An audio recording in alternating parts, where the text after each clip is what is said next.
Welcome back to the Parkour UK podcast. Got a bit of a special one this week. We've got Charlotte Blake, the CEO of Esprit Concrete, on, and Callun Lavington, our digital lead here at Parkour UK. And both of these guys actually have done some awesome work in the mental health space in parkour. So we're going to get into that. But first, our standard opening question. How did you discover our fantastic sport of parkour, Charlotte? It was many moons ago, if I'm honest. I was about 22, I think, living in London. I think it was just after the Jump London film had come out, and I was walking through the underground, and they handed out on a Friday. They handed out. Do you remember the Sported magazine that they? I don't. Maybe not. This is how far back we're going. I didn't grow up in the UK though, so you can hold that one. On a Friday afternoon, they always used to hand out this Sported magazine in the underground, and the centre spread of it was about parkour. And up until that point, I kind of assumed it was like just something that guys do. Like they just seem to pick up a BMX bike and just know how to do it, pick up a skateboard and just know how to do it. It's just like, you just do it. But at the end of this article, were the urban free flow. That's how far back we're going. Wow. The urban free flow lessons. And I went home, picked up my gym kit and just went to the class, and I was like, this is epic, this is so much fun. And yeah, I think carried on training every Friday kind of from there. Then obviously the urban free flow classes moved into what is now the parkour generations. I think they went through a phase of being called like parkour coaching into like parkour generations. Attended some of the outdoor classes, and it was just so much fun. It was like after 8 hours of being sat in front of an Excel spreadsheet, just bouncing off walls for an hour and a half each week was exactly what the soul needed. Was it like so special as opposed to other sports and other experience you've had with sport, or more as opposed to just like that 9-to-5 life? Like what was really that special about it? So for me, I've always been not necessarily competitive, but I've always been interested in physical activity and things like that. My mum had again, we're going back a few years, all the Jane Fonda videos. I used to remember being like 5 years old, just running around the house doing these Jane Fonda videos. Are they like fitness Yes, classes? Sorry, Jane Fonda is a 1970s actress. And she had some very cheesy 1980s fitness videos come out, and yeah, I was all over those. I used to run cross country when I was at school. My PE teachers hated it. I'd bunk off PE all the time. Don't do that, kids. And then they'd see me in the newspaper listed as like Charlotte Blake first in the cross country. Oh, why can't you do this here? Because it's boring. I don't like what you do. And when I left school, I did, skiing, snowboarding, climbing. I loved like all the kind of physical activity things that tested what I was able to do. And when I was at university, I did my undergrad degree in philosophy, but I actually trained as a fitness instructor because I was like, I'm just kind of drawn to, I want to do more with it. So for me, and I suppose this comes out in a lot of the work that I've done recently, the benefits of parkour was the climbing, the skiing, the snowboarding. When I was living in London at the time, I grew up in Reading. There are no mountains, there are no sea in Reading. It gave me that opportunity to bring what I enjoyed about adventure sport into my everyday life. I could do it wherever I wanted to. If I'm bored, sat at the bus stop, I can just have a bit of a dink around. It just opens up what you're able to do. You don't have to wait until you go on holiday. You don't have to wait until you go to the seaside. You can get that impact then and there. Yeah, that's something we don't even talk about enough, is the accessibility of parkour. Like I saw on the news, like I'm from Australia, growing up, I saw on the news we had this like world champion skier, and during the time that she's in Australia, every day she goes out into a backyard and just pushes down like a 2-foot thing to like practice the start, but can't actually do her sport. Yeah. But I had a similar experience because I did BMX, right? And then I moved to France, and the skate park was a bit rubbish. And then I found parkour, you know what I mean? Because it was accessible. There were people doing it there to a good level. Yeah. So how many years have you been doing parkour now for? Well, I've already said I was 22. Now you're just asking a woman her age. Oh, you did. You did say that. You did say that. So I'm now 40. So Okay. yeah, about 18 years. 18 years. Well, almost verging on that 20 year. That's a big milestone. There's only a handful of people in the sport that are on that. How many are you on now? I'm 13 now. 13. That's yeah, what am I on? Actually, I'm similar to you, I think. Yeah, 13, 14-ish. Yeah. 20's good. That's an achievement. That's an achievement. That's some, black belt for sure. So in that time, what has changed about your relationship with the sport, if anything? Like, what were you going out with the intention to do then versus now? What do you get from it? I suppose when I was living in London, I had access to a lot more, like, structured training, which I quite like, because then you can really test and push yourself in kind of like a very experimental way. Like, you'll be playing around with something in a class, and one of the instructors will come and be like, oh, why don't you just change this? And it's something that you wouldn't necessarily think of doing yourself. That collaborative element. Yeah, and like, because you can't see yourself training, like they might think, oh, she's doing this if she just did, and then whereas you wouldn't have that perspective. I suppose since then, like I live around sort of Bath now. I've got kids. The ability to attend structured sessions is a lot harder. So it's much more kind of spontaneous. Like if I'm somewhere, then I'll just have a bit of a jump around. Excuse me. I'm quite pleased. My boys, I've got two sons, 4 and 6, and it's kind of ingrained in kids just to jump around everywhere. Yeah, it is, yeah. And sorry, my 6-year-old's drop jump is epic. As a mother, I'm like, oh, okay, yeah, you crack on. As a dresseur, his drop jump is epic. I could watch that all day. And it's quite interesting to see the difference between, because I haven't necessarily kind of forced them into it, but if they are doing something, I will kind of, okay, so have you done that height before? How are you feeling at that height?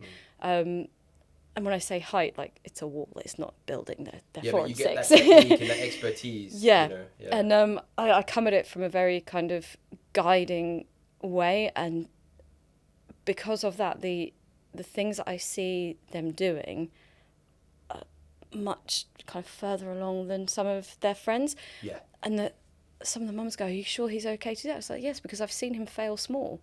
Like, if you kind of fail down here, then when you get here, you only get here because you know you can do it. Yeah. So I suppose my relationship with parkour has changed a lot over the years in terms of what I get out of it. When I was in my 20s, I mean, you have so much energy in your 20s, and I just wanted to really see what I could absolutely nail and what my ability was. As I've kind of shifted and got older, I've gone through various stages and transitions that everybody does, and it's kind of become part of okay, well, what can I do now? What can I do with this? How has my body changed, and how does that reflect on what I'm able to do and how that feels? Does it feel different or does it feel the same? I did bodybuilding competitions when I was 27, 28. Whoa, okay. And that's a completely different type of fitness. Like, I could pick up some heavy stuff. Yeah. Couldn't do parkour for love nor money. Like, I completely lost my Kong because I just had no flexibility in my lower back. So then it's just almost relearning, right, okay, so this is the body that I have now. What can it do? Previously, I would have done this route that way. How do I need to do this route now? And it's just having that dialogue and having that engagement with your body. As I say, I've got 2 kids. My body now is completely different to how it was when I was in my 20s. So once you start to recover after giving birth, it's like, okay, so what am I strong enough to do? What needs working on? How can I move through this situation that allows me to accept where I am now and have a much more positive relationship with the changes that have happened with that? It's almost like remapping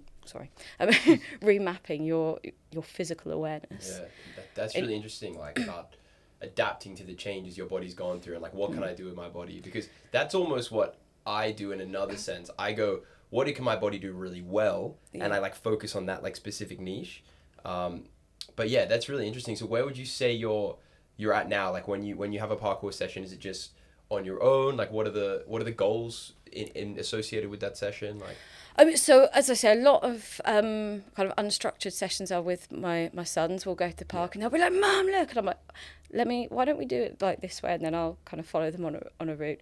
Or if I am kind of training on my own, I think because, again, mentally I'm not where I was in my 20s, you know, and I'm not going to be where I was in my 20s, but because of kind of the self-dialogue that everybody has, I prefer to train on my own, because then I can assess, right, okay, so this is where my comfort zone is now, without having, well, yeah, but you used to be able to do this, why can't you do that, why don't you try this? No, I'm accepting this bit now. So for my own internal dialogue, I prefer to train on my own.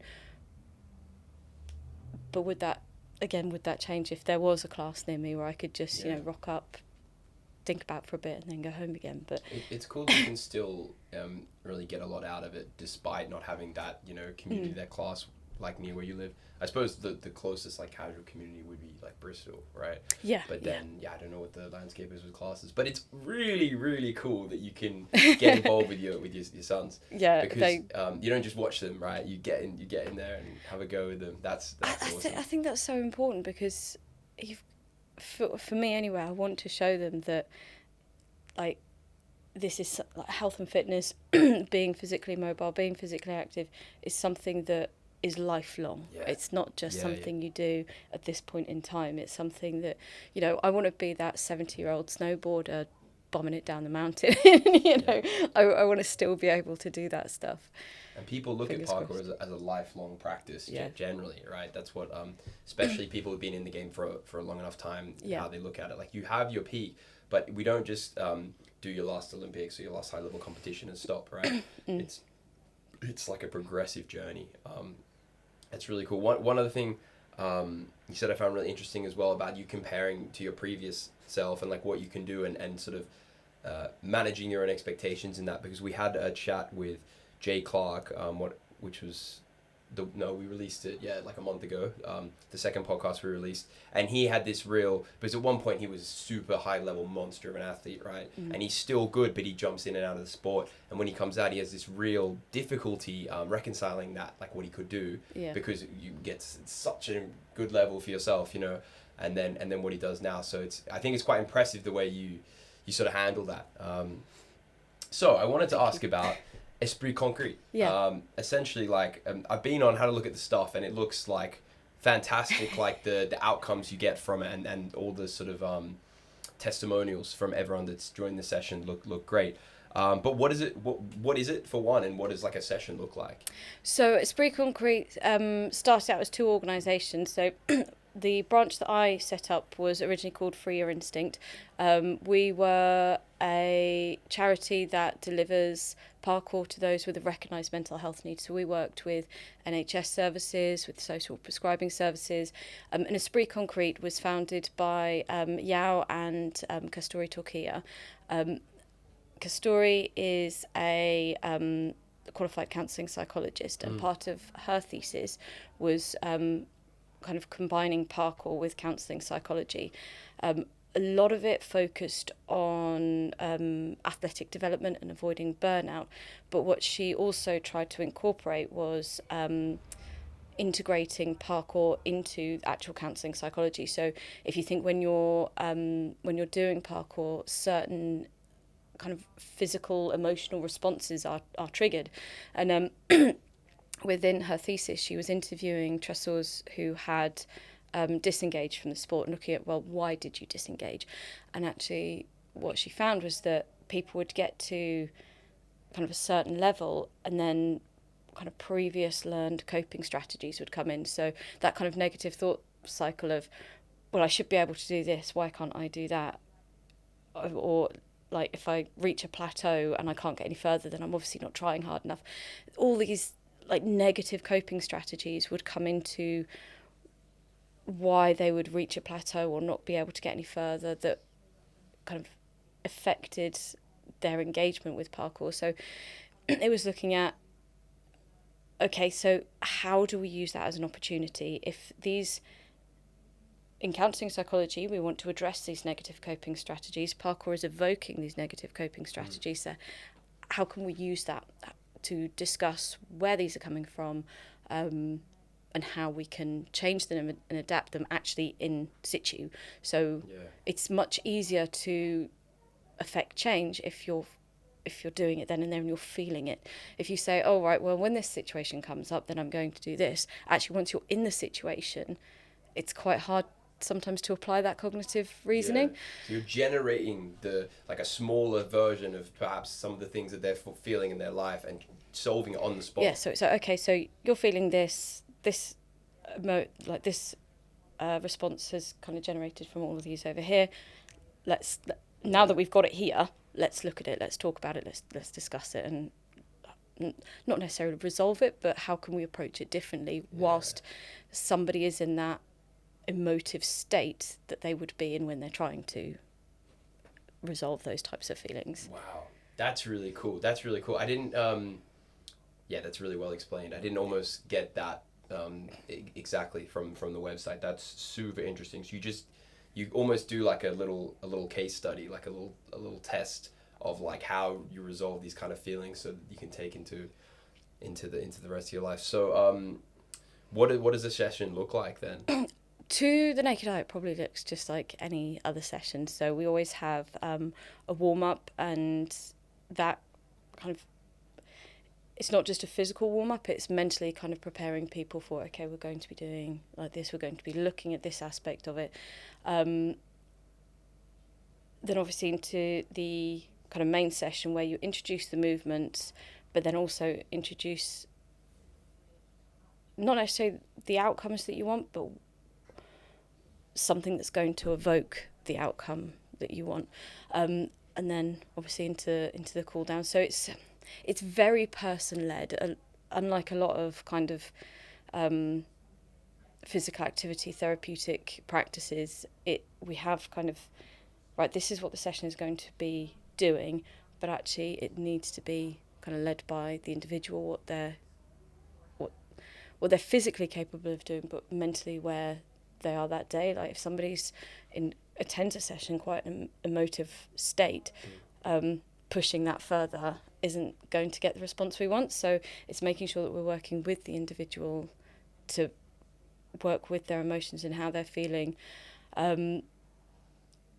With the Free Your Instinct side of things, we used to kind of work with just the physical aspect of it, so creating positive emotional outcomes so that they can get that sense of I can achieve something.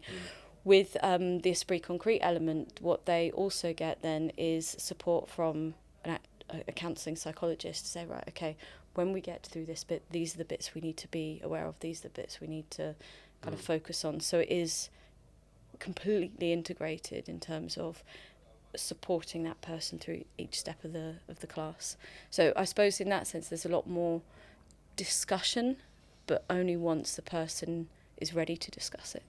Okay, so you go through a warm up and then you do some challenges or some games, and then so say someone hits a bit of a block, something that they know they're technically physically capable of, but they're struggling with because of a bit of fear or whatever it is, then there's someone qualified to help them through from like almost a therapy standpoint. Yeah, and even like the coaches are very strongly supported by Castori. So if she's not necessarily in the session itself, the coaches will then kind of guide them through it, obviously in a kind of remit sensitive way, because they're not counselling psychologists, but they will guide them through it. Right, have a think about where this is coming from, what aspect of this is an accurate reflection of the situation, what you're doing, what aspect of this is something that actually if we approach it in a different way, then we could get kind of past this hurdle and onto the next thing. So it's getting the person really having a conversation with themselves within that movement, rather than just being like, oh, I'm really scared, but I'm just going to like ignore it. Opening up and getting into the fears, because I wouldn't say I've had particularly strong struggles with mental health, but we still go through in training a similar process. So I'm really scared of a jump, and it's like, all right, I'm going to break it down. What's the irrational fear, and what is rationally maybe going to happen? And it's like, all right, worst case in this jump, maybe like I bounce it and land on my bum and like bruise my bum. It's like, all right, I can accept that rationally. I can accept that outcome I'm okay with. Now can I beat the rational fear, or am I going to just walk away from it because of that? And I guess you're helping people go through a similar process, but then also as like a doubling effect, it's going to help them go through some difficult things they might be dealing with as well. Yeah, so like if they have noticed a response that they have in another situation, it's kind of giving them the experiential understanding of, okay, when I feel like this is what I did back in class. How can I apply that to this situation? So it's practicing resolving those responses in a situation that reflects the emotions that they're having in those situations. And have you had any like what's some interesting or like positive feedback you've had from people who've taken part in it that have it's opened something up for them or helped them in a way? I mean, a lot of our sessions, something that I'm quite proud of, we tend to access a lot of populations that would disengage from regular mental health services. Yeah. And I feel like part of that is because we come in from an experiential point of view. You get a lot of young males tend to disengage from mental health services. A lot of migrant populations tend to disengage from mental health services. And the similarity is because culturally, all of those populations have been told, do not talk about mental health. And then they come into the mental health service and they're like, so tell me, how are you feeling? Yeah. And it's a bit intense, I isn't don't, it? I don't know the words. I've never been taught the words to use, and now you're asking me to put these 2 words. And actually, if you can comfortably if you do a session, you're like, okay, so I'm feeling these, I'm feeling that, and then you're like, okay, I understand the feeling of that, then you can start putting it to words, then you can start talking about it. But if you're just going, right, talk about it now, it's like, oh, that's unknown. So we've had very high female participation, but in terms of as a mental health intervention, our male engagement has been significantly higher than. We were partnering with an organisation called Off the Record in Bristol, and they run a diverse range of mental health interventions. And on one of their end of year reports, our courses that we'd partnered with them, our courses had the highest level of male engagement than any of their other courses in that year. So for me, that's part of the outcome. You can't impact somebody if you're not engaging them. Yeah. So if we're able to increase engagement and retention in a population, that for me is amazing. We had one mum send us an email, and this still blows my absolute mind. She was 10 years old and she'd been on the CAMS waiting list, so the Children and Adolescent Mental Health Services waiting list, for 2 years at 10 years old. It's crazy. She was disengaging from school, she was disengaging from her friends, she was just becoming incredibly anxious. And she attended one of our 12-week interventions, and then I think we had some space in the next one, so I said, look, she can carry on because she's doing so well. She then went on a school trip. Firstly, her mum was like, before starting parkour, she would never have even gone on that school trip. It was one of the kind of residential ones where you go away. She led a group of her peers through a forest. They were all blindfolded, and she led them through the forest. I mean, that's leadership skills that I can't even fathom. And to see somebody go from disengaging from school, disengaging from, wanting to be social, wanting to hang out with her friends, to being able to lead a group of blindfolded peers through a forest that you've probably never even been to before, is just incredible. It's a supreme shift in confidence, isn't it? In such a short space of time as well. Yeah. That's like incredible. Yeah, I feel like that is a big transferable skill of parkour. Do you think that's helped like you? I don't know if you've had issues with confidence. I never really have, so I can't say. But like in terms of like parkour as a tool to develop confidence. Yeah, like I think the sort of what you've been saying there. Like there's a lot of tools that you can just learn through parkour that will just like help you in some kind of way. So community obviously being a big one. Yeah. That problem solving element and that like awareness on how to break something down. I think whether that be a physical challenge, like you can apply that mentally as well.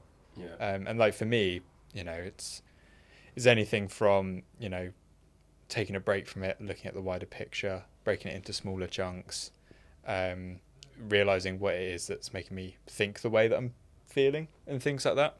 It's helped like so much, and all of that. Like I've obviously I've done therapy, I've been through counselling, but what's spoken to me most is like those learnt skills through parkour, because I know that works for me. I know that the way that I break a challenge down, or the way that I can kind of speak to myself with some help from the therapy, but mostly through, you know, just lived experience of and being in, I guess, in connection with my mind and how my mind works has been like really, really like it's beneficial. A great vehicle, isn't it? The Massively. Like I wanted to also touch on that with what you were saying, because that really struck with me, with like young men being able to speak up. Because essentially I'd probably struggle to be super candid with the therapist, right? But get me on any challenge and I'll be able to really speak through my entire emotional state, you know, and like specifically what worries me, because I want the challenge, right? Yeah. So you might not want to talk to a therapist, but I want to do this jump,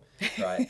and so like, yeah, and you can totally just, I could speak through every bit of emotion, and then you're with your friends who are trying to calm you down and trying to be like, all right, well, no, I think you've got it for this reason and that reason. You're almost giving each other a therapy session. It's not just me. This is like really across the board. It's like a pretty universal thing. But particularly for men, I feel like, yes. So being able to harness that amazing sort of like emotional like openness that's already happening, because you're talking through with your friends trying to break this challenge, being able to harness that vehicle and actually use it to provide some real mental health support. That's brilliant. Yeah, no, I'm really chuffed on that. It's quite interesting because part of my thesis was looking at inpatient course delivered to inpatient service users, and I was interviewing one guy afterwards, and he said it was quite interesting because you get to not only problem solve something within the class, but while you're waiting for your turn, you're seeing how other people problem solve it, which opens up just the idea that there are other ways to think about things. So if you've got a something that you're kind of struggling, like, this is stressing me out, I can't do anything about this. Actually, through parkour, I've seen that other people have tackled things in completely different ways that I wouldn't have even thought of.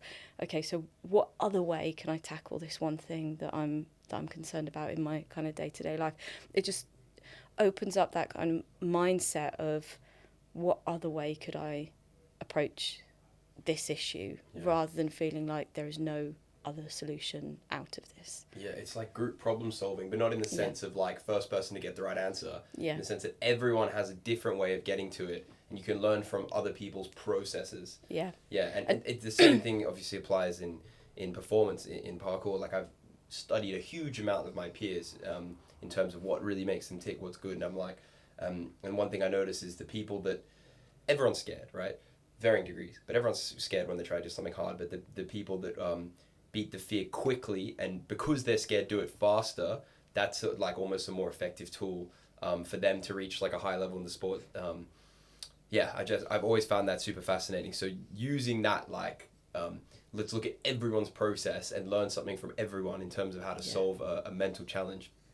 I think that's super interesting.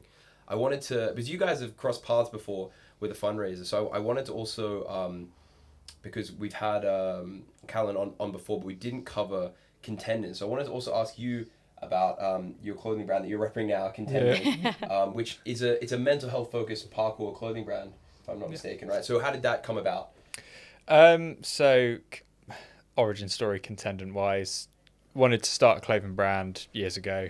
So started doing it, and for a few years it was just like every other parkour clothing brand, and it didn't really have like a sense of purpose or like a sense of direction or anything like that. And then sort of around COVID time, so sort of 2020, obviously the world completely shut down. I had to take a bit of a career break from parkour and from coaching, which kind of plucked me out of parkour a little bit, because I ended up getting an office job for a financial news company, which was actually a really good experience because it clued me up on like how the world was working like financially and all of that. Oh, cool. But it was like the American stock market, so it was like 1 p.m. till 10 p.m. Yeah. Like my day had just been completely flipped. Wow. And I think that combined with, the fact that I wasn't able to coach because of that job and being plucked away from like the community and stuff, I started really struggling with like my mental health. I started that job in the summer of 2020. And then like as the year kind of like rounded up, started really struggling. I wasn't seeing my friends too much. Went through like a few, turmoils in life, like lost a few friends, like broke up with a girlfriend, like all that sort of thing. Ended up relying quite heavily on like alcohol and things like that as well. So I was kind of just falling into this kind of pit of like self-destruction essentially. And then like about sort of 18 months, a year or so, I started like going to alcohol counselling, started going to like therapy and things like that. And then realised like when I was talking to some of my friends, because I hadn't seen them for ages, we were all kind of having similar struggles. Like some of them may not have been seeing as many people because of COVID or whatever. For me, I completely removed myself from the community for that sort of time. So then I was like, well, I've got this like, obviously parkour is like a really important thing to me, even though I wasn't really practicing it or was involved in it. I was still always like, I love parkour and like watching the videos and trying to be as connected and involved with the community as possible, despite the fact I wasn't doing it. And I was like, well, I've got this Contendant thing. Let's see if we can do something with that to help and support people who might be in the similar position that I've been in.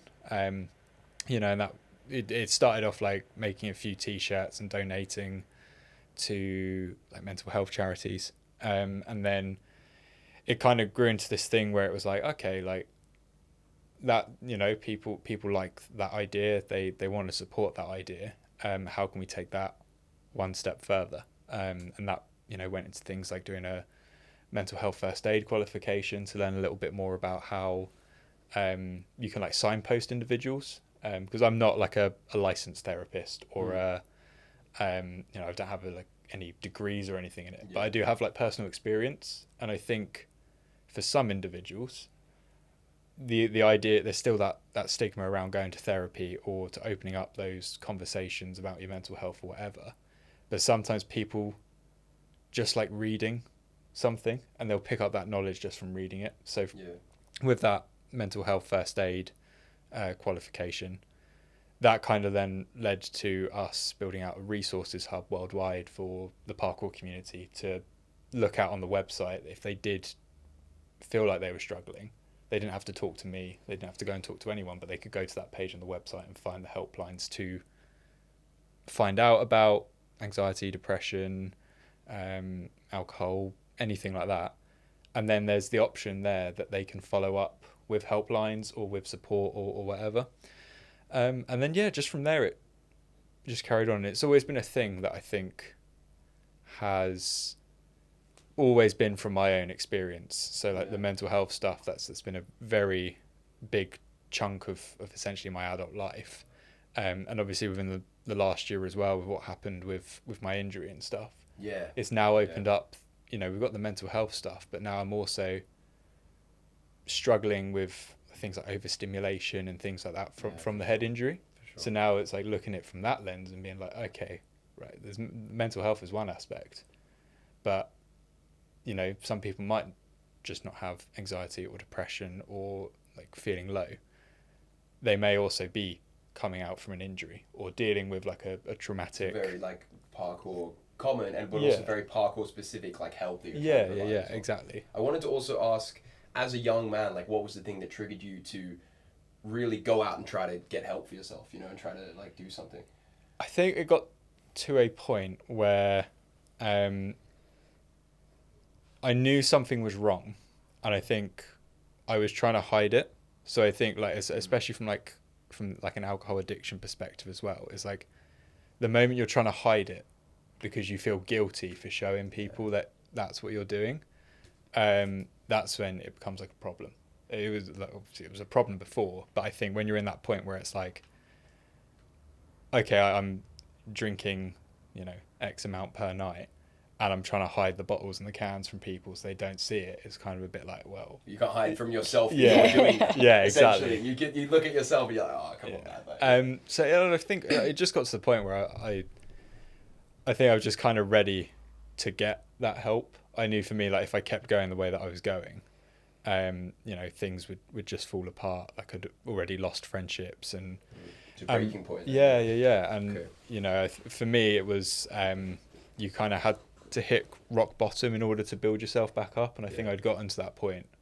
And then I was like, right, I don't want to be feeling this low anymore. This isn't a way for me to live.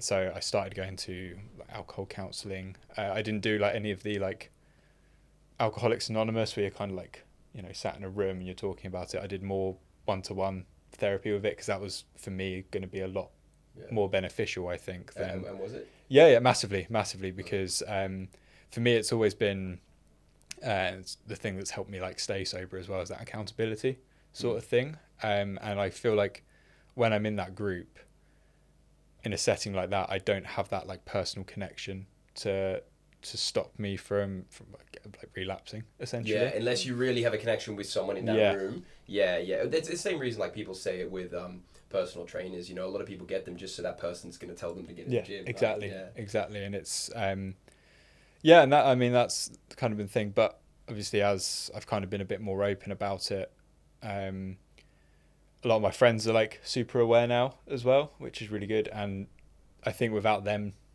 realizing it, they're also helping with that accountability standpoint sort of thing, because we'll be out, everyone's on your team now, and they'll be like end of the training session, they want to go get some food, or the weekend rolls around and they're like, oh, we're having a gathering this weekend and stuff, and there's never that pressure to like drink or anything. Even if some of them like they want to go to a pub like after a training session, or they're going out for a meal, they're like hyper aware of the situation, the position I've been in, and they adapt that to like have me feel included, and that like that's good. That community, it's that community thing as well. And it's like at least everyone I've spoken to about it within parkour, it's never been like seen as like frowned upon or anything like that. People are just like, oh cool, like okay, well we'll go somewhere else. We've kind of moved past that as a society, particularly our generation. Like if you do drink, or like sometimes people do recreational drugs and stuff, if you do that, then people will be like, oh, go on. But if you don't, they will almost always respect it nowadays. Like and I feel like maybe at one point that wasn't the case, but like anyone now, particularly of our generation, if they're not respecting that, then people are really going to call them out on it. It's like we all want to have a good time, but if that's not your thing and you've sort of taken a stance there, everyone's going to be on board with you. Like I wouldn't like let you have a drink if I was having, you know what I mean? I think So for sure, that's super cool. And you guys had a bit of a collaboration at one point, if I'm not mistaken. I think it was 2020. So when you just set up Contendant, wasn't it? Yeah, we ran our first balance marathon, which was our first like international fundraiser, with David Banks, and he kind of set up this challenge for himself to balance a marathon on a rail, like the equivalent of a so of a marathon. walking on a rail, Yeah. Unfortunately, like a few weeks beforehand, he had an injury in his knee, which needed surgery. So he was like, I don't know how I'm going to do this. I really don't want to let you down. So we threw it out to the community and was just like, can people like pick up a mile and we'll all like contribute a mile and do it together. Yeah. And I think we ended up doing so much more than the marathon. I think it was like the second year we ran it, we challenged ourselves to the Nullarbor Plain, and again we just smashed. You challenged yourselves to do what? The distance of the Nullarbor Plain. What is that? How far is that? In Australia, it's the longest. I should know that. You should know that. I'm Disappointed. I've never heard of that. So as a proud Australian man, that's not good. Down the bottom of your country. Yeah. Well, it's a big straight line. It's basically just the longest road. The longest road you can take from east to west coast. Yeah, and it's called colloquially the Long and Lonely Road. So I think this was like the second year of lockdown, which did definitely feel like the Long and Lonely Road, and we just absolutely smashed it both times. And so how far is that in kilometers? I cannot remember off the top of my head now. It's like 100 and something. Yeah. But I think we ended up with like 300 and something kilometers. Wow. How many people got involved? It was all over the world. There were so many people. That people were doing it as individuals. They were doing it like as teams within their classes and things. So just like racking up as many kind of miles as possible. Wow. And yeah, you were quite kind to. Was it X amount of sales during that week? 10% came to. Yeah, it was, fundraise. I can't remember specifically off the top of my head, but it was something along the lines of, I think for the whole week, whatever purchase was made, we donated an X amount of the profits, basically, to it, and it was, for us quite a successful week, I think. Yeah, people got behind it. Yeah, it was incredible. David Banks put together this video of. I think the Nullarbor Plain one is the video that really sticks in my mind because I think I've seen that one. It's beautiful. It's got kind of quotes from people that participated in like talking like over the video, and it's how far that week spread globally just blew my mind, but also the impact that like just consciously having to spend, because I think there was a couple of people, they decided to do, I think it was like 5k each day for the entire week. And 5k? How long does that take you to walk 5k on a rail? A while. Because like a good 5k time running, it's like 20 minutes. So to walk on a rail, it's got to be like 2 hours. A couple of hours, yeah. And they said the meditative state that they got in was just really kind of calming, and like it's not a practice that they'd be able to continue for like the whole year, but like just a week solidly of just getting into that meditative state was just incredible. Yeah, it must be. But you've got to be quite focused. So that focus almost will force you into that meditative state as well. Yeah. More focused than if you were perhaps running or something, because you will lose balance if not. Yeah. I mean, if you run, I've never done a full marathon, but I've done like half marathons and things like that. And the best way to do it is just to switch off and not focus. But with the balanced marathon, you have to be aware of that situation right there, and only that situation right there, but at the same time have enough kind of brain space to be able to cognitively get through that 2 hours of just that. And Jeez, you'd get good at it, wouldn't you? Like walking on a rail, because it's almost a forgotten skill in some areas. In the Project Underground, the recent one, there was a section where you had to run on a rail if you wanted the fastest time in the speed course, and there were only 4 or 5 people who are really good at it. But I thought, geez, that's, we need to get back to training that, being able to like really master speed through a rail or like distance, doing it for a long period of time. It's a real skill. Well, it adds that, what you were saying there, some people doing like 5k like an evening, doing a balance, something like that. It adds, I guess, that gamifying aspect to it as well. Whereas like, okay, first few days, maybe you're taking them 3 hours. It's like, right, let's cut that time down. Let's try and do as much as much in a short time. Yeah, but even if you're like, not struggling much to just balance on a rail, then that becomes a massive challenge suddenly. And a less common challenge in parkour, because we don't do that many endurance challenges generally, right? So that's quite cool. We wanted something when we carried it on, because obviously it was David Banks' idea originally, but when we carried it on, we opened up so that you could do it on a rail, but then you could also do it on a curb or on a line on the floor. And what that then did was it made it accessible for how far it was spreading. You could get somebody who has never done parkour balancing on a curb or on a line on the floor. And if you've not balanced in the same way before, that will take just as much concentration. Yeah, definitely. So it allowed the awareness of parkour and the impact of what we were trying to do really kind of become inclusive rather than take out the barrier to entry. Yeah. Yeah, because like walking on a rail for a long distance is like proper hard. There is definitely a barrier to being able to do that. But it's not like a challenge where, I think one of the other ones we were discussing was repetition of climb ups, so climb up to space.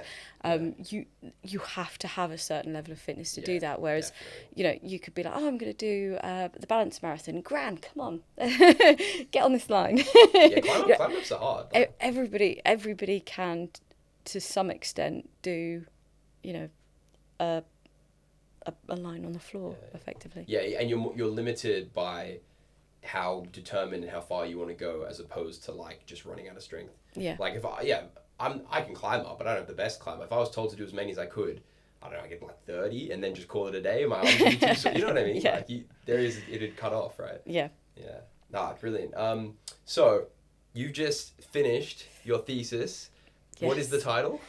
So it's an exploration of the PhD thesis, by the way. I didn't say. Just finished PhD. I'm trying to remember now. It's had so many different iterations of title.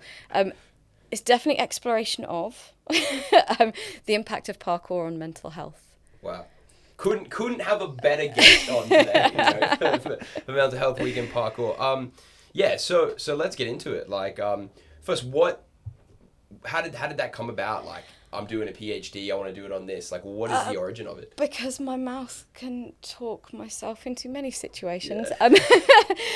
Basically, I was working in 2 different mental health hospitals for the same trust as an exercise instructor. Okay.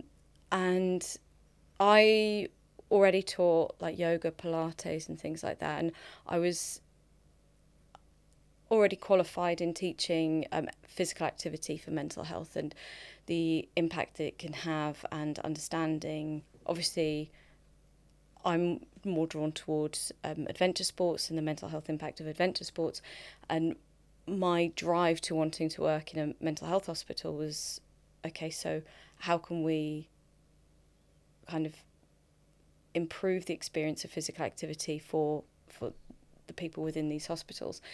And I noticed that whenever I was kind of chatting with people, the nurses would always be like, can you just take this person up to the gym and like just chuck them on a treadmill for a bit? And I'm like, well, I could, but that's boring as sin. Like, give me an open road and a pair of trainers and I can just run.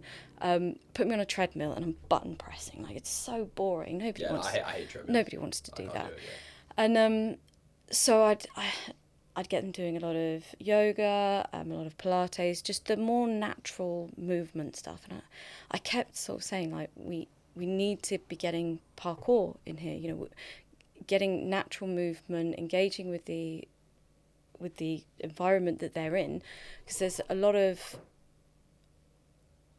kind of feedback from people that I've sat there. I don't want to be here. No, nobody wants to be in a mental health hospital. Of challenge, right? And then people are engaged. Yeah, there's just this really negative. I don't want to be in hospital. I don't know why I'm here. I've got no control over being in here.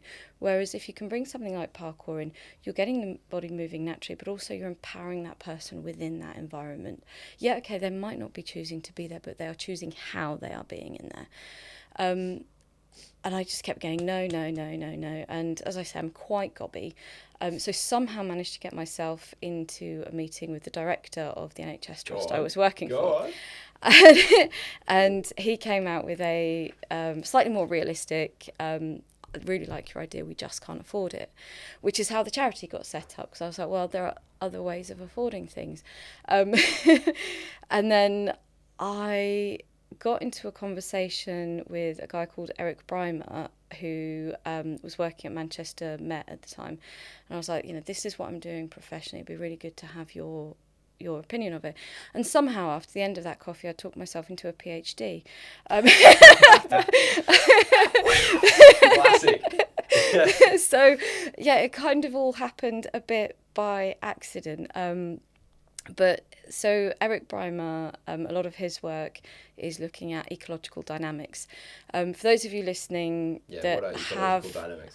Well, it's become quite popular in sports and physical activity. So I'm assuming a lot of the guys that are and girls that are listening to this do a lot of kind of sports and physical activity. There has been a lot of focus on using ecological dynamics for skills acquisition. So it's a kind of non-linear learning style where our behaviour is guided by affordances and constraints. So affordances are what the environment affords you. So, for example, this sofa is for sitting on or for lying on, or you can stand on it to reach something, and those are the kind of the affordances that provides. And like in parkour, a wall can be for either stopping you going somewhere, or it can be for a tic-tac or a climb up, or those are the affordances that provides. And they will be, what affordances are available to you will be constrained by 3 types of constraints. So you've got individual, task, and environment. So the individual are, I generally use parkour to get the coffee out from the top shelf. You'll probably just reach up and grab it. So things like height, genetics, constraints that are associated with the individual. Task constraints, so in parkour that could be, right, you've got to get from here to there, but you're not allowed, like the floor is lava or something. In football, the task constraints are, these are the pitch, this is the rules, the task constraints of this specific sport. And then you've got environmental constraints, so it could be, right, today it's rainy or it's windy, or like this path has this gravel, that path has tarmac, so the environmental constraints. In skills acquisition, I think it's even been researched. So one guy, Stafford, has looked at parkour as a donor sport to contribute to the non-linear learning of other sports. So you can use parkour to increase like jump height, but without getting like the traditional repetition that like rugby or football would be, like drill. Whatever, It'd be like almost like a cross-training type sport that could support other sports. And I realised as I was talking with Eric about it that actually ecological dynamics, so it stems from 2 things. So ecological psychology and dynamical systems theory. So ecological psychology is the idea that if you think about traditional psychological services, there's kind of mind, body, and there's kind of this third image in between. It's kind of indirect perception. Ecological psychology is it's direct perception. So what we see is what is. It's informed by what we see, our perception. So what we see, feel, hear, touch, like all 5 systems of perception. And our constraints, so not our constraints, our concepts, so the concepts that we have, like our underlying beliefs that we hold, all of those inform our behaviour. And then the dynamical systems theory is that isn't in isolation, it's in an entire system of other things. So it's not separating mental and physical health. It's all like combining everything. Exactly, yes. Okay. And I suppose when I was working at the forensics hospital, so I was working in a medium secure forensic unit, and one of the things, some of the things that the guys there had done, or the people there had done, are the types of things you only really read about in the news. And when you're working day to day, you have to manage your own mental health as well, like your own emotive responses with that as well. And one of my coping strategies was I would read their entire back history. And I kind of asked myself, like, if I had the upbringing they had, the experiences they had, and everything up until whatever it was that triggered them to behave in that type of way, would I have acted any differently? And 9 times out of 10, I cannot genuinely say that I would have. Wow. Because our behaviour is informed by our entire context. And what that fed into is, I can remember at one point I was the only person working with one guy who had physically assaulted all the other female members of staff he was working with. Whoa. But obviously, whenever I took him into the gym, I wasn't asking him triggering questions. My point of taking him to the gym was, I need you to feel that you are a worthy contribution to this world. I need you to feel a positive experience. So I'd get him achieving stuff that he never thought he'd do. I'd get him like considering, like we were doing a lot of powerlifting movements, like considering things that he was just like, yeah, but I can't do that. It's like, I think you can though. So rather than getting him focusing and questioning the things that he was doing, I was getting him experientially feeling his worth as a human. And achieving things. Achieving things he thought he couldn't do, right? Which exactly. is obviously one of the core tenets of parkour. Exactly. And I realised that both in managing my mental health, but also in how I supported the service users within that environment, very much incorporated the ecological dynamics theory, even though I didn't at that point have a name for it. Yeah. So how I set my thesis up was, first off, I wanted to explore, because at this time there was a lot of research coming out saying that, parkour has this amazing psychological impact, and it's like, well, what impact? These studies, by the way? So there was one. There was a couple of ethnographic. Sorry, hard for me to say. Ethnographic studies, where ethnography is where you immerse yourself within kind of a culture or a society, immerse yourself in a context to fully understand it. So, like, if you're an ethnographic parkour researcher, you'd immerse yourself within a specific team or a specific training culture to really understand the nuances of that culture. Okay. So there was one by Julie Angel. Hers was 2011. She was interviewing like a lot of parkour generations, Yamakaze, the original. The old school, yeah. Yeah. And then there were a couple by like Clegg and Wallace where they were looking, I think Clegg's came from the assumption that parkour was a high-risk sport, and actually once they'd immersed themselves in it, they try and avoid risk. And lots of these different studies said, there's this amazing positive psychological impact from parkour. So my first study was interviewing tressors who self-reported a positive mental impact from their parkour, because primarily what I wanted to establish was, if there is, what is it? Yeah. What is that impact and where is it coming from? It wasn't to quantify and say, yeah, parkour has this effect. It may or may not. The thing is, we're all different. For some people it may have an amazing effect, some people it might not, but if it does, what is that effect and where is it coming from? And then the second study was looking at an intervention that was delivered to NHS services. And by the time we'd kind of gotten through various different loops and jumps, it happened to be lockdown. So that was lots of fun. So we had interviews with people who attended the community sessions and interviews from people who attended the inpatient sessions, to understand what their experiences were. These are people who, in contrast to study... Inpatient sessions with the NHS, was that? Yes. Wait, so they were using parkour as a kind of mental health intervention? Or coaches would go on site, deliver a parkour session. So it was free or instinct coaches would go on, deliver the session, and the participants would attend the sessions on ward, and then... Oh, wow, I didn't know that went on. That's brilliant. Yeah, we've been doing it. I think our first inpatient sessions... we started in 2016 with community sessions, but we'd sometimes get patients with leave, so they were on ward, but they'd come attend the sessions and then go back to ward.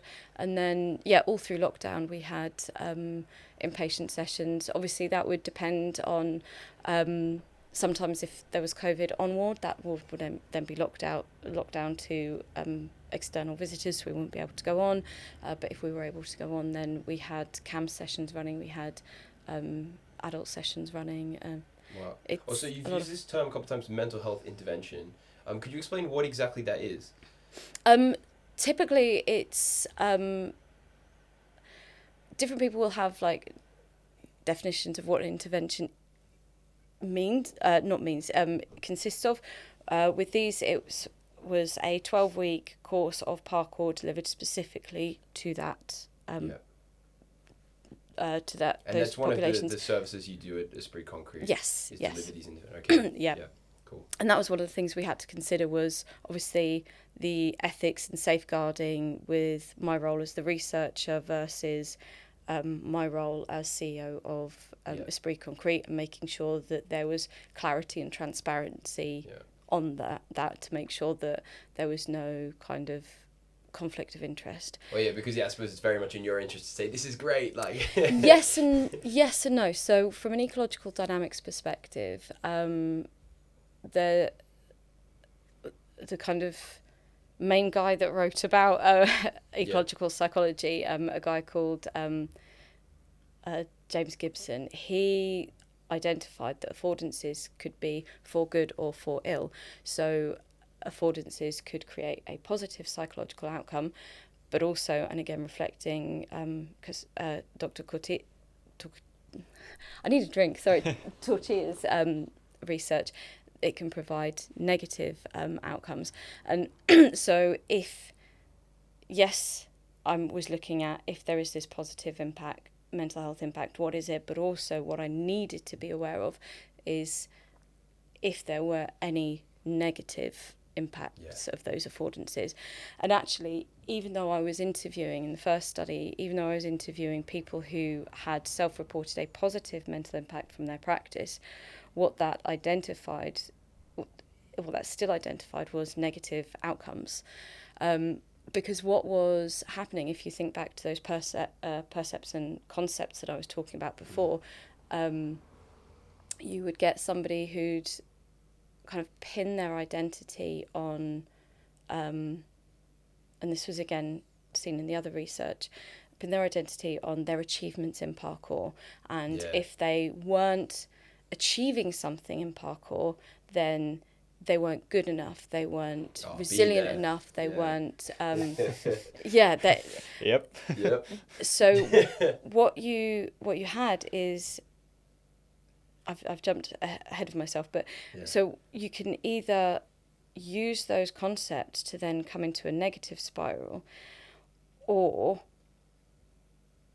so what the first study also identified was that there was almost a direct correlation between your emotional state or your mental state and your physical ability.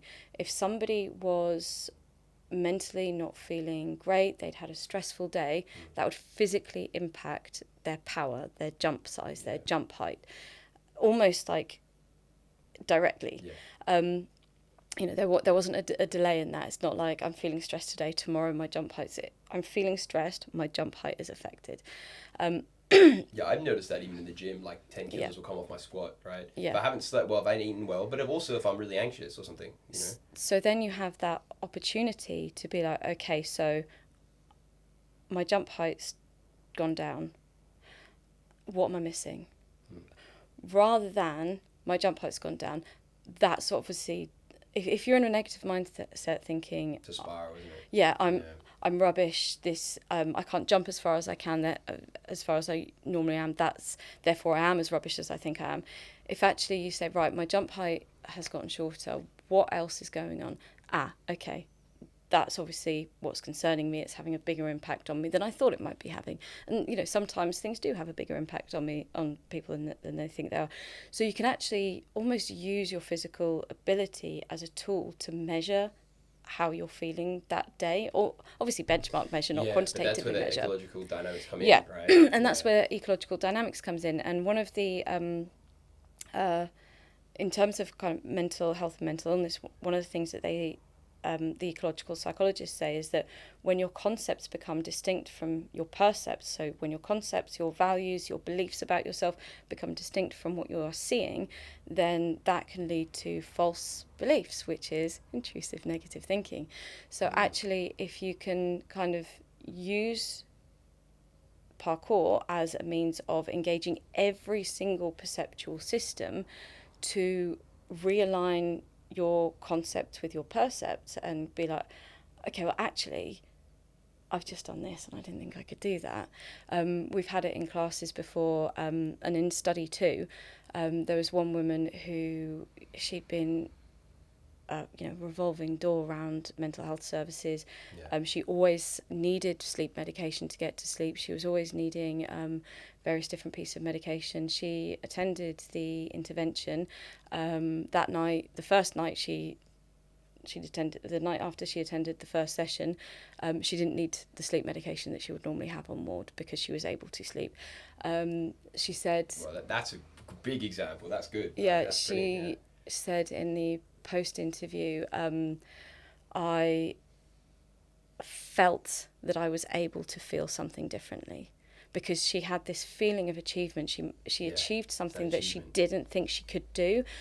And she had felt so low and so negative for so long. She was like, I realised that I can think differently. I can feel positively. And it's not, let's go and do parkour. It's, we need you to have this experiential feeling of being different to how you felt for however many years. Yeah, feel capable, feel strong, feel like you can achieve something. Yeah, it's, whether you get that through something else or... and different people will be different, but if we, through parkour, we can give people that experiential, I just did that, I didn't think I could, then you can start to undermine and destabilize those negative thoughts and realign those percepts and concepts so that they can build on that and they can kind of move away from that. And it may be that they do that through other things. One of the things that, as I say, we found through study 1 was when people were experiencing high levels of stress or a really low mental state, their physical ability would be impacted.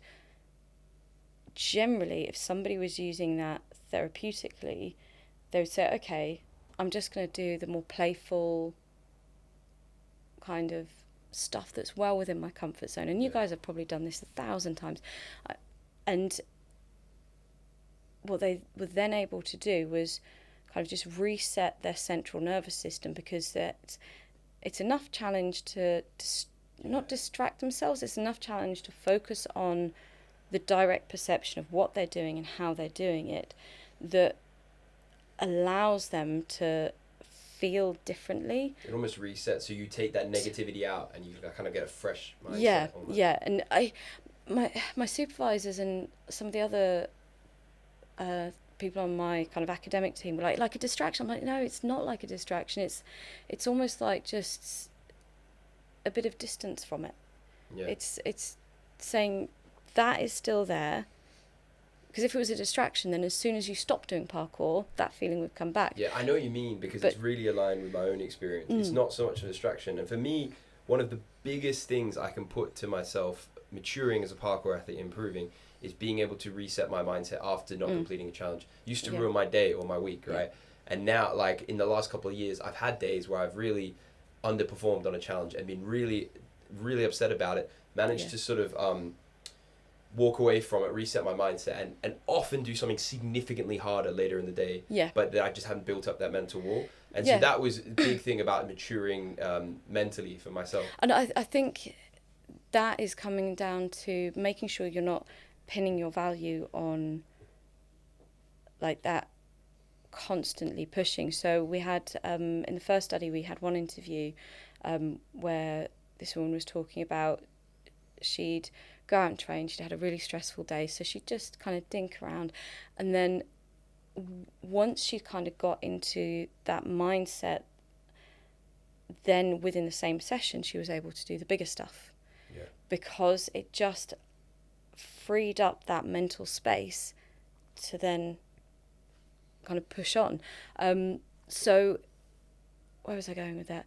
So it's not about kind of distraction. Yes, of course, you're getting the impact of physical activity on mental health, but it's actually using that person-environment relationship to understand what does a positive emotion feel like, and then once you've kind of understood your self-worth, what does a negative emotion feel like, and how can I use that? So what you generally find, and in both study 1 and study 2, is if somebody was experiencing acute mental health difficulties, they were more likely to use the playful kind of lower intensity movements that focused on achievement of positive emotion.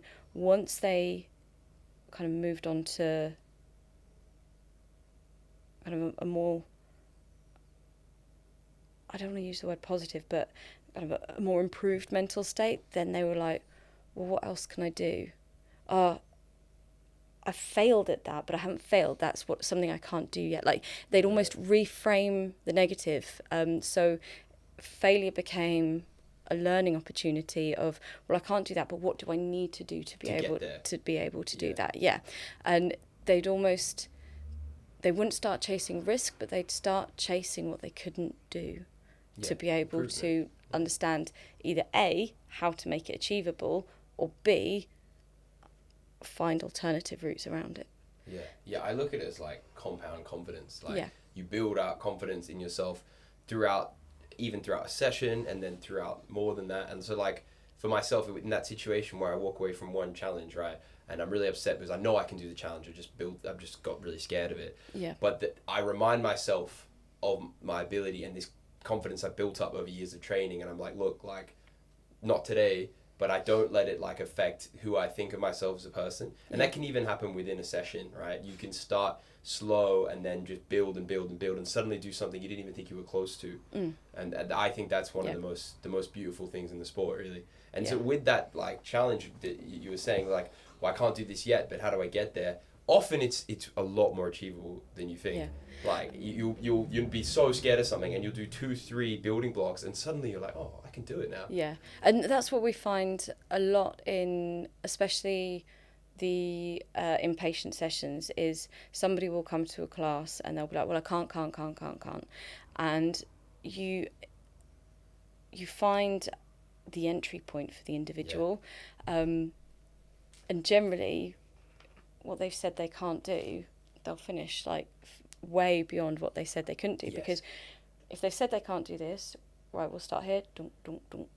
Just keep going. Yeah. Why would you stop there? And once you develop that positive mindset, like, you will want to exceed it. And that's brilliant. Something we've touched on a little bit, but I want to definitely get both of your takes on is the transferable skills we see from parkour. So obviously in mental health, but other things. What, in your experience, are like the big transferable skills that we get out of parkour? I would say,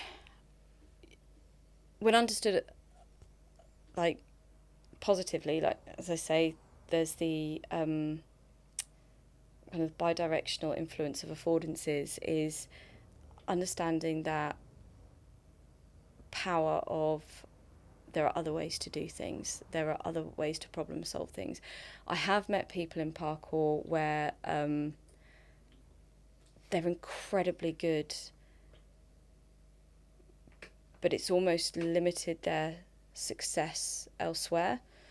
So they were like, well, I can do all of this stuff in parkour, but why am I not successful over here? And it's like, because you're not applying that same mindset, that same problem solving mindset. You're almost expecting it to happen here. I joke about that sometimes, that there's a graph of how good you are at parkour and how bad you are at life that just goes up like this. And obviously it's not strictly speaking true, but you do see it often, especially with the absolute top tier incredible athletes, where like they'll be awesome, like mind-blowing, right? But then they just don't have their stuff together a bit. And if they did apply, you know, that same determination, mindset, hard work, they would be brilliant at anything they took on. Yeah, and I think at a lower level, you know, once you are outside of, because I mean, to become an athlete is a lot of dedication. Yes. So I'm never going to undermine them. But if you're not training to be an athlete, then you have that almost space, because obviously if there is a lot of pressure to perform at a certain level, then you are going to become so focused on, I need to achieve this, and that's true of any sport. But if you're doing it kind of at an amateur level, it is possible to kind of be, okay, well, I can apply this here. Right, so I've got a job interview coming up. How am I going to answer that question, or how am I going to answer this question, or I'm feeling this massive sense of fear. How can I manage that so that I can actually perform in my job interview? Or one of the examples in the first study in my thesis, there was a guy who used his kind of understanding of tackling things from a different, not only tackling things from a different perspective, but understanding that there is a different perspective to inform his relationship with his stepson.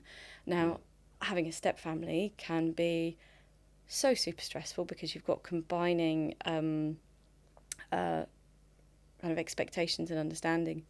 And he said that previously he'd be like, well, why is he doing this? He's just doing that to be, like, obviously teenage boy, you know, he's just doing that to be selfish.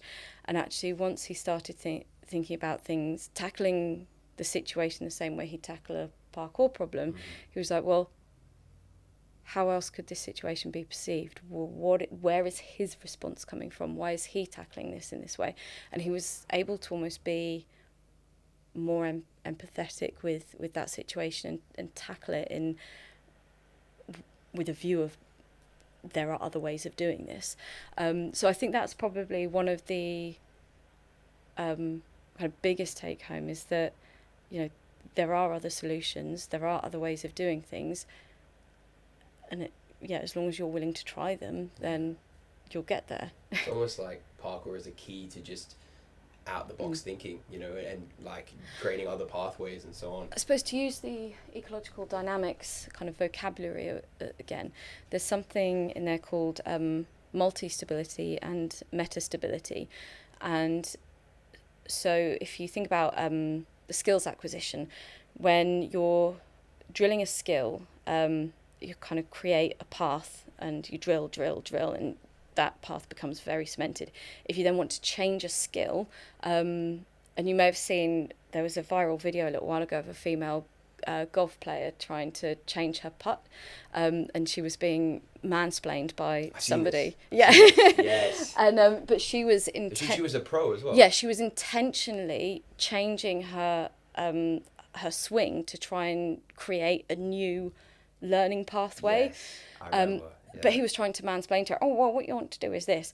Sorry, I shouldn't use the term mansplain, should I? No, but it was a proper mansplain, that one, and I seen it. And then she does change it, and it kind of is a bit better. And he's like, there you go, just to get rid of him, right? She did, yeah, I think she got so fed up with him interjecting on her training, she was like, poof, and he was like, there you go. And she's like, oh. Just to get rid of the bloke. Yeah. So she was using ecological dynamics theory in terms of trying to change her swing, because she was intentionally getting it wrong to try and shift and destabilize that pattern.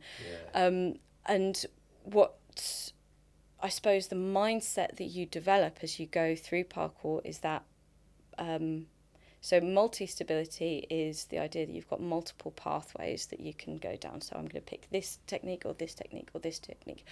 Meta-stability is like, I've got this full history of stuff that I have learned, but I'm going to use all of these other things to be able to inform my decision on how I'm going to perform that movement. And again, if you're not leaving anything in isolation, really. It's using your full contextual understanding to problem solve, but also the full availability of affordances to be able to problem solve that thing. And again, that comes in with mental health. If you're kind of so hyper focused on, I don't know how to get out of this situation, I don't know what to do about this situation, if by gaining that there are other ways to resolve this or problem solve this, or how about how else can I come at this?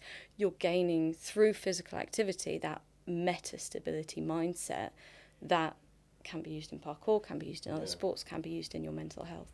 Yeah, definitely. On that topic, because you had the example of the stepfather or the job interview, I wanted to ask Callun, like, do you have any specific good examples of where you feel like parkour might have helped you navigate something else in life? So for me, like I touched on earlier on, I struggle massively with overstimulation, getting overwhelmed quite a lot.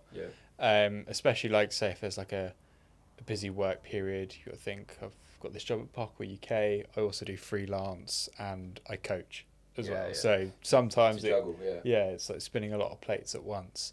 And you know, sometimes when I'm out training, for example, I could be like very hyper focused on a challenge or on a set of movements or whatever, that, you know, sometimes I get overwhelmed or I get overstimulated. If it's a busy training session, for example, it's like, overstimulation nuts. But obviously every time I'm training and I'm working on a challenge like you touched on earlier, you know, the first time you do every movement or every jump, it's going to be a little bit scary, especially if you've never done it before. And the way that I've kind of built into it, and, you know, I guess the process that I've learned on how I would approach a challenge safely, how I would break it down into like a smaller chunk, how, you know, I understand if it is going to happen today, you know, what is the process? Okay, well, let's say it's X height off the floor, right? Okay, can I first of all take this drop? Okay, how tall is this drop compared to my height? Where do my feet need to go? What positioning, you know, do my feet need to go? I'm quite like analytical with that. You get that very specific focus. Yeah. Drown everything else out. Yeah. Like super like focused, and I apply that, like the way that I train, to a lot of stuff that happens in like my day-to-day life quite a lot. So let's say today I've got to send this email, and then I've got to schedule this social media post, and I've got to come down to London to do this podcast, and then I've got to go back, but on the way back I've got to add all the sessions to the timetable for next term for the way too much for me to go, oh god, like I've got 12 hours in a day to do this. It's like, right, okay, well, break it down. What can I do into those smaller chunks for me? Much like I would train, look at everything that I do in the same aspect of training. It's like, I'm not going to go from just doing the jump straight away the same way that I'm not going to get everything in the day done right away. It's like, okay, right, let's work on it small. So that could be half an hour doing this, 15-minute break. Okay, now that's done. Let's work on, even if it's like a mammoth task, like I've got to write something like really long. But the goal is to complete that 30-minute mini goal, isn't it? Yeah, and not exactly. Like just not even worry almost about the full thing. And it's that thing as well, and this is something that I've learned a lot over the last few years, is if you don't get everything done, it's okay. Like that, a bit like a challenge. You go and do a challenge. If you don't get it that day, it's absolutely fine. Don't let it ruin your week. Don't let it ruin your week. It's, you know, work towards it.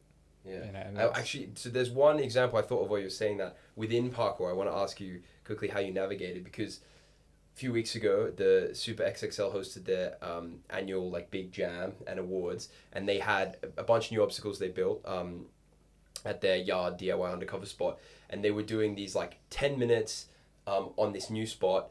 Everyone throw down. If you get something cool, like we'll throw you a t-shirt or some socks or something. And there were a lot of people. There's like 60 people there, right? And you pulled off like a really nice, never been done challenge that you'd be working on with everyone watching and cheering you on. That's hyper overstimulation, right? So I wanted to ask like how you navigated that. So I'd been looking at it. I'd looked at it in the morning. I think what really helped me was I'd been there from quite early on in the day, and it was something that you know, when I first got there, I was speaking to the super team about the new setup and the new blocks they've got and stuff. And I spotted this thing. I was like, oh, that could go. So yeah, like just sort of throughout the day, I was kind of just like weaving around, kind of threading through a little bit. So I would do from basically the setup is there's a concrete block on the floor, and then what they call the narwhal, so a wall with a rail sticking out like a narwhal horn, and then another block that's got a railing on it. So just throughout the day, I'd kind of just broke, without even realizing, with the intention to go for it, I was just breaking it down individually. So I started the day by doing the concrete block up to the rail, and then that was an achievement for me, because I was like, oh, that rail's at a really weird angle. I've made that jump. And then then I was like, oh, don't think going out to the other rail is quite possible. And then I was on the block, jumping from the block to the rail, and then like I just kind of looked at it, was like, oh, okay, yeah, it is getting possible. And what really helped, and this is super weird, I've got these like little plugs that I put in my ear, and it stops like noise. The loop noise, yeah. So like like say you're under that underpass, you've got the really busy cars and vans driving past, and at the same time you've got me, you like, go on, Callum, and everyone else there. So it's really loud. There's music going. There's people shouting. Yeah. And I was just like, all right, I'm just going to put these in because it's just going to drown out some of that noise. It's going to keep it nice and peaceful for me. But I think as well, it was because I'd blocked that noise out and I ignored that as well. It just felt like, okay, like I'm just going to get on with it. And I knew there was no expectation on me at all to get it done. Yeah. And I think that was a couple of years ago. If I was in that situation, I would constantly talk to myself being like, oh, everyone's watching me. I need to get this done. I need to do it, because if I don't do it, everyone's going to judge me and they're going to, is it that negative That's what spiral? I was thinking. Yeah. I was doing a challenge as well. That's what I was thinking. Which is quite funny, because so much of the parkour community is all about like the effort, not the ability. Like, so exactly. how often do people be like, oh my gosh, I saw him trying this like all day and then he nailed it. And that's like, it. That's what's actually happening. Effort is the thing that's important above all else. And like our own brains just go, oh, but everyone's going to think I'm really rubbish. And that's nobody in parkour is thinking. I know, it's all self-imposed. And I kind of know that. Yeah. But I want it as well. I want it for me. I want that, like, negative reinforcement. But yeah, so you did get it done in the end. Yeah. So what I think one big thing as well was I, within like last year, I've stopped recording, like filming my training on my phone. Yeah, that's right. And that took away for me like that expectation that I put on myself that I think other people have on me. Mm-hmm. So because I don't worry, like occasionally I'll do it, but I'm not interested in like whipping my phone out or asking someone to record me doing it or anything. I was just like, right, that's a process in itself.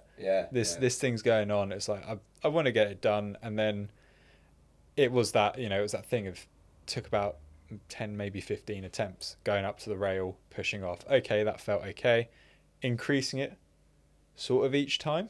And every time you can hear people like, oh, like things like that. Yeah, you can see that you're developing confidence. You can do it, right? And then you bent the rail. I did bend. I made it harder. I bent the middle of the rail. I was landing on halfway through.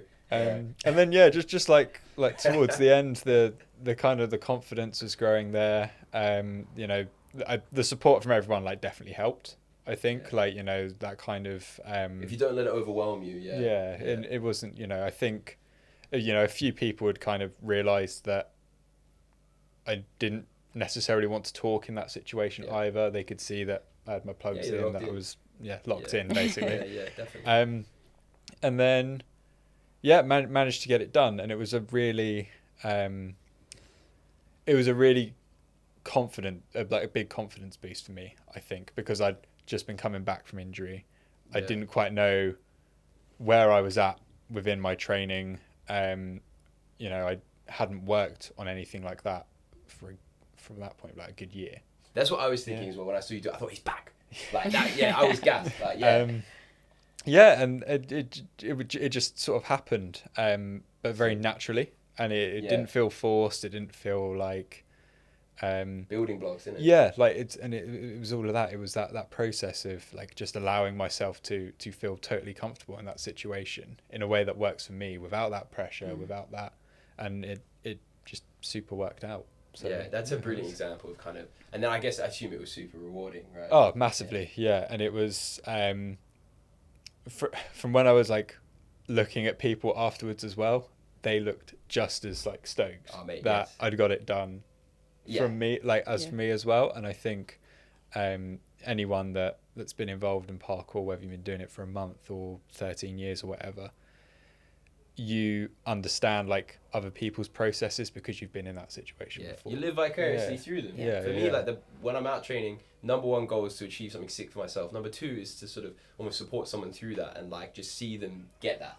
And we could see you working through it the whole day, and it was just it is really nice. Everyone plays for the same team in parkour. Like everyone takes so much pride in other people's stuff. And even if you're trying the same challenges like someone like a good friend, and you are almost subtly competing, you like when they get it, you're still happy for them. You know what I mean? It's just such a it's so wholesome. Like, I think also like when you see them get it, you don't. It's not the same level of competition because you're like, now I know that it is possible because I've seen them do it. It's true. It's much harder to be the first one to do something. You unlock the challenge almost. Yeah. No, 100%. That's another great point.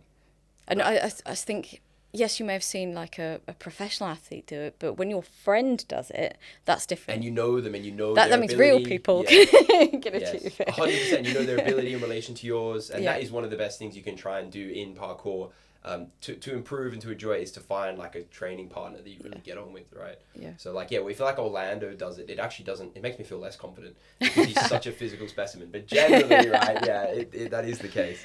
Brilliant. I think that's a great example of what we're talking about. I wanted to just finish on, I guess, where Charlotte, do you want to see the sport of parkour grow to, or what are you hoping for our little sport? Because we are still little. Yeah, I mean, I think it's really exciting. We've obviously had a lot of change over the last year, 2 years or so.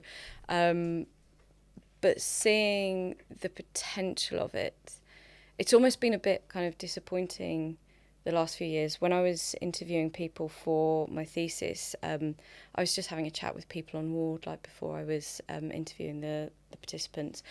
And there was somebody that was like, parkour, isn't that like a fad 10 years ago?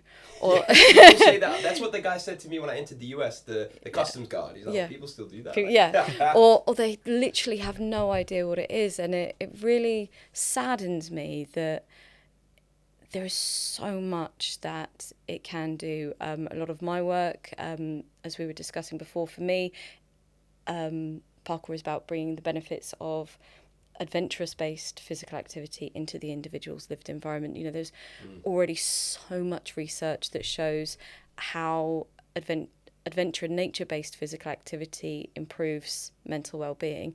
And actually, if we can bring that accessible into the everyday, then we get to support the kind of our relationship with our urban environment directly. There's a quote in the foreword of Julie Angel's book, Breaking the Jump, that's written by Chris, I can't remember his surname, but in the foreword he basically compares parkour to, I think he uses the expression of, if you saw an older goose, they would never be at the back of a migrating pack of geese. You wouldn't be able to tell which one was an older goose. And I think for me, parkour is something that you can do when you're a child, when you're an older adult. It's kind of what our body is built for doing. And to see where it can potentially go over the next 10 years, as I say, in terms of my own research, bringing integrating physical activity more into therapeutic work, or whether that's, I've seen courses where they've used it as a falls intervention for older adults, using it as a means of engaging. One of the challenges that public health are currently facing is continuing engagement in physical activity after people leave school. And actually, if you've got something that is accessible, that is achievable by all ages, then you're going to have something that people can continue once they've left school. So for me, there is no limit, really. Yeah. I think as long as it's applied and understood, and we can get over this perception of parkour being a bit faddy, then a faddy or like an adrenaline insane. I mean, you look at the research that shows it can be used as a donor sport for other sports. You look at the research that shows that it can be a means of supporting the mental health of people in areas of conflict, as a falls prevention for older adults. You know, the application of it, you know, it doesn't depend on needing a football. It doesn't depend on needing a pitch. It doesn't depend on having to go somewhere specifically. You can engage in it with the people around you, with the equipment around you, then and there, and just as a community have a bit of fun as well as getting your body moving. Brilliant. No, that's a great sales pitch. Look, thanks so much for coming on. I think that was really good. It was really informative because we talk a lot about parkour being like great for physical health, great for mental health in an overarching sense, but it was cool to get into how it can be used as a tool to problem solve on like a smaller scale, and then get your mind used to a sense of achievement, a sense of beating those problems, dealing with those feelings that you might be dealing with in like a much more difficult It's environment. almost like a training ground for it. You're training yourself how to process and understand those emotions to take it out into the real world. So rather than a training ground for football, it's an emotional training ground. It is. It's emotional, physical training ground that's going to benefit you massively in confidence and hopefully problem solving for anything difficult that you guys are going through. So thank you so much for coming on. Thank you guys for tuning in to this special Mental Health Awareness Week episode, and jump on our website, Parkour.uk. It's a pretty cool URL. It's a very cool URL. There's also lots of resources on there now with mental health on there. Brilliant. As well as everything else. All right, cool. Cheers. Catch you on the next one. Thank you ever so much.